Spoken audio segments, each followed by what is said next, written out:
નમસ્કાર દર્શક મિત્રો, સમાચારની વાત કરવામાં આવે તો રાજકોટની દુર્ઘટનાના મૃતકોને દાહોદ જિલ્લા કોંગ્રેસ સમિતિ દ્વારા શ્રદ્ધાંજલિ આપવામાં આવી।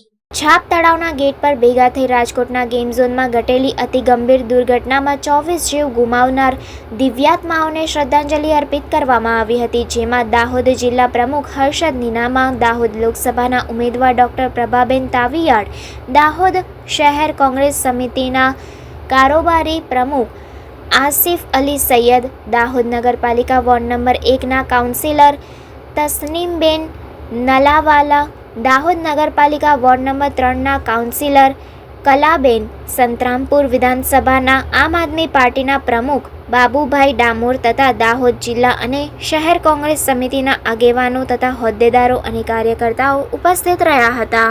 આજે દાહોદ જિલ્લા કોંગ્રેસ સમિતિ અને દાહોદ શહેર કોંગ્રેસ સમિતિ અને દાહોદ વાસીઓ દ્વારા કાર્યક્રમ રાખવામાં આવ્યો છે, જે રાજકોટની અંદર 30 થી 32 લોકો હોમાઈ ગયા છે।